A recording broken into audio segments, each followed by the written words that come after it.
नमस्कार, मैं श्वेता सिंह स्वागत करती हूँ आपका आईपा में। आईपा यानी all India progressive politics association, जहाँ हम बात करते हैं प्रगतिशील राजनीति की, सामाजिक मुद्दों पर। और हम ये बात करते हैं कि हम अपने समाज को किस तरह से बुराइयों से बचा सकते हैं और उसको किस तरह से प्रगतिशील बना सकते हैं। तो आज इस खास पेशकश में हमारे साथ मौजूद हैं doctor Vipul Jain, dean school of management and commerce studies, Shri Guru Ramrai university. Sir, बहुत स्वागत है आपका हमारे प्रोग्राम में। Thank you, welcome.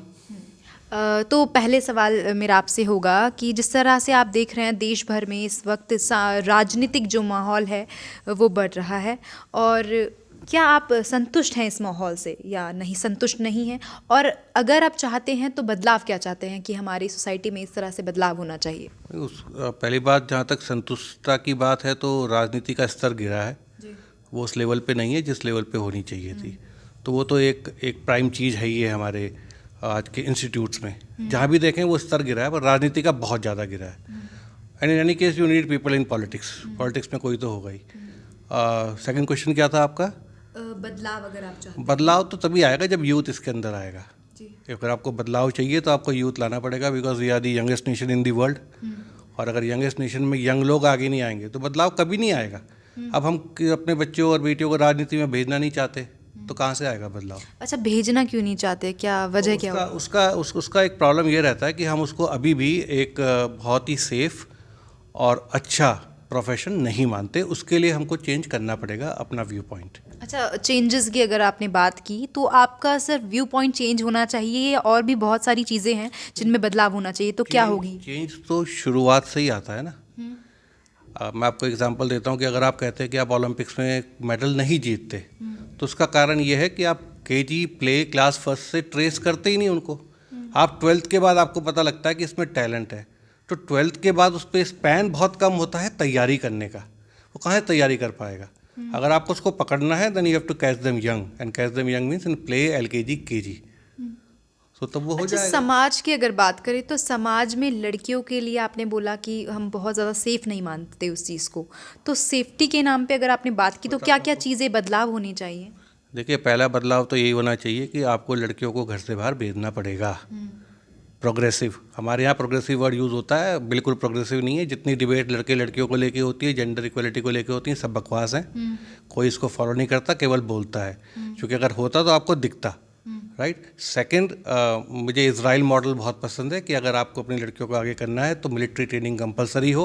नहीं भी हो रही तो आप उनको कम से कम अपनी सेल्फ सुरक्षा का अधिकार या कॉम्बैट बिल्कुल सिखाएं। मैं ये नहीं कह रहा कि उसके बाद भी वो सिक्योर रहेंगी। देखिए, समस्या ये है कि जैसे मेरे डैडी कहते थे कि when a woman goes for work then there is no gender, labour is a labour, you can not say I am a female. तो ये बेनिफिट मिलना चाहिए कहीं कहीं पे बेनिफिट, लेकिन उनको जॉब में आपको लाना तो पड़ेगा। अब उसके लिए एनवायरनमेंट कितना सिक्योर होता है, कितना सिक्योरिटी देता है, वो एक बात है। अगर पुलिस अपना काम सही से करे, लोग अपना काम सही से करें, अगर फॉर इंस्टेंस जो मैं चाहता हूँ कि मेरी बहन के को रिस्पेक्ट मिले, अगर वो मैं दूसरे की बहन को दे रहा हूँ तो I don't see any problem. पर ऐसा होता नहीं है, टू बी वेरी ऑनेस्ट। आपने राजनीति की बात की, बदलाव होना चाहिए, लड़कियों के लिए चीज़ें हो रही हैं या बदलाव हो रही हैं। आपको लग रहा है जिस तरह से हम विमेन एम्पावरमेंट की बात करते हैं, उनके लिए तरह तरह के कानून जो हैं लाए जा रहे हैं, चाहे धारा 370 की अगर हम बात करें, और वहीं हमने ट्रिपल तलाक की भी बात की, तो वहीं एक नया कानून आपको सुनने को मिला होगा जहाँ पे लड़की की शादी की जो एज है 18 से बढ़ाकर अब 21 कर दी गई है। तो क्या ये बदलाव प्रगतिशील समाज के लिए ज़रूरी था? जहाँ तक लॉ की बात है, अगर उसे 18 से 21 कर दी है और आप मेरा पर्सनल ओपिनियन जानना चाहते हैं, बहुत अच्छा है। मैं तो कह रहा हूँ उसे 25 कर दो, ठीक है, मेरे कहने से कुछ होता नहीं है। सेकंड, मैं ये कह रहा हूँ कि लड़कियों पर ही छोड़ दो ना कब उन्हें शादी करनी है। तो ये इसमें हम और कानून कहाँ से आ गया? मतलब आप 21 कर रहे हो तो इसका मतलब है आप उसको कहीं ना कहीं ये बता रहे हो कि 21 is the right age for marriage. Is that what you're trying to tell? Still you are not like in a support of.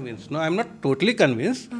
But if you ask me, let the girl decide ना। अब तो देखे वैसे भी सारा जो focus है वो गर्ल्स पे शिफ्ट हो तो गया है। हम उसे एक्सेप्ट नहीं कर रहे। आदमियों के साथ दिक्कत है, आदमी मतलब मेल्स, वो एक्सेप्ट नहीं करेंगे फीमेल एम्पावरमेंट या female rights. Across the world है वो, क्योंकि वो डोमिनेंस है, ऐसा ही रहना ही है। अब इसको ब्रेक करने के लिए लड़कियों को आगे आना पड़ेगा, तो वो आ रही हैं, कुछ इसका फ़ायदा उठाती हैं, वो बहुत गलत है, तो वही बैलेंस देखना पड़ेगा। बट ये 70 out of 100, 70 out of 7 out of 10 are okay. बदलाव की आपने बात की, जिस तरह से आपने कहा लड़की पे ही छोड़ देना चाहिए, पर कुछ राजनीतिक जो लोग हैं या कहें तो कहते हैं कि जब आप 18 साल की उम्र में अपना प्रधानमंत्री चुन सकते हो, आप वोट कर सकते हो, तो जीवन साथी क्यों नहीं चुन सकते? तो इस जो ये कहेंगे ये बात पे आप कितने संतुष्ट हैं? क्या आपको लगता है कि ये सही है? मैं तो कह रहा हूँ ना, let the girl decide at what age she wants to marry, and let us consult the doctors also that at what age should be the minimum where she cannot carry the responsibilities which are to be carried. इसमें biological problems भी तो है ना, वो समस्या वहाँ आ जाती है। तो तभी आप ऐसे, तो फिर आप पहले 14 साल की लड़कियों की भी शादी होती थी। My mother was 16 when she got married, तो पहले से चलता आ रहा है ना। तो आप एक मिनिमम एज डिसाइड कर लीजिए उस लेवल पे एज पर दी लॉ, कि भाई वो कब तक she is matured enough to carry herself, क्योंकि लड़कियों की लाइफ वैसे भी बहुत टफ होती है। समस्या यहाँ है। राज्य तो चलिए वो बात हो गई, लेकिन अगर हम कहेंगे इम्प्लीमेंटेशन, तो किस तरह से आ पाएगी? प्रगतिशील समाज की हम बात तो करते हैं, प्रगतिशील समाज तब तक नहीं बनेगा जब तक आपकी विमेन एजुकेटेड नहीं होगी। अगर एक वुमेन अनएजुकेटेड होती है तो 3 पीढ़ियाँ अनएजुकेटेड होती हैं, और अगर एक वुमेन एजुकेटेड होती है तो 3 नहीं 7 पीढ़ियाँ एजुकेटेड होती हैं। देखिए, आपको एक्सेप्ट तो करना पड़ेगा उन्हें, आप पसंद करो चाहे ना करो, अब जमाना उनका है, तो ठीक है ना। अब ईगो अपनी थोड़ी पीछे रख लो, अब क्या कर सकते हैं आप। अगर आप मैं अपनी बात करूं, मतलब एजुकेशन में तो खैर फीमेल्स शायद इसलिए आना चाहती थी या आती हैं क्योंकि उनको ये सेफ़ कैरियर लगता है, क्योंकि यहाँ पे उतने हज़ार्ड नहीं है, ठीक है। लेकिन आप हर जगह ही देख रही हैं अब तो डिफेंस सर्विसेज में भी आ रही हैं। और एक बार मुझे याद है, अब तो नहीं रहे हमारे जो डिफेंस विपिन रावत जी, तो उनसे जब पूछा गया कि why are you not aligning females into the defence forces, तो उन्होंने कहा हमारे यहाँ जो मैक्सिमम जवान हैं वो जिन जगहों से आते हैं, जिन गाँव से आते हैं, for example Haryana and Uttarakhand and other places, अगर हम उनको साथ अपनी फीमेल्स को कॉम्बैट के लिए भेजें तो हमें एक प्रॉब्लम शायद जवानों से ही हो। क्योंकि इज़राइल में वो बता रहे थे, मैंने उनका इंटरव्यू देखा कि इज़राइल में जब इनकी ट्रेनिंग होती है तो एक साथ होती है, और वहाँ पे जो फीमेल जो सोल्जर है वो मेल सोल्जर के सामने भी कपड़े चेंज करती है, लेकिन वहाँ उतनी मैच्योरिटी है। तो विपिन रावत जी ने कहा क्या ये यहाँ हो सकता है कि I will be it will be a havoc, तो वो चेंज कहाँ से लाएंगे आप? वो चेंज लाना पड़ेगा। आपने राजनीति की भी बात की, युवाओं की भी बात की। आपको लगता है कि अगर युवा आते हैं यहाँ, बदलाव भी आपने कहा होगा कि युवा ही बदलाव कर पाएंगे, तो किस तरह से बदलाव कर पाएंगे? क्या राजनीति में कोई नई चीज़ें या आप कहेंगे नए नियम वो लेकर आएँ, या उनके हिसाब से ही राजनीति हो? हमारे यहाँ तो नियम तो हर चीज़ के हैं मैम। ऐसा कौन सा सबसे ज़्यादा कानून इंडिया में है? इम्प्लीमेंटेशन नहीं है, बस कानून है हमारे यहाँ। अब इम्प्लीमेंटेशन तो करना पड़ेगा ना आपको। अब आप बोलते हो कि हेलमेट लगा के घूमना है, एक सिंपल एग्जांपल बताता हूँ। रेलियों पे कितने लोग हेलमेट लगा के घूमते हैं, तो क्या उनको परमिशन है? पुलिस वाले होते हैं ना रोड पे, देखते हैं ना, क्यों नहीं रोकते? मेरा तो प्रश्न ये है। एडमिनिस्ट्रेशन भी है वहाँ तो क्या एडमिनिस्ट्रेशन ने अलाउ करा बिना हेलमेट के? और तीन तो अगर वहाँ अलाउ हो सकता है तो फिर कहीं भी अलाउ हो सकता है।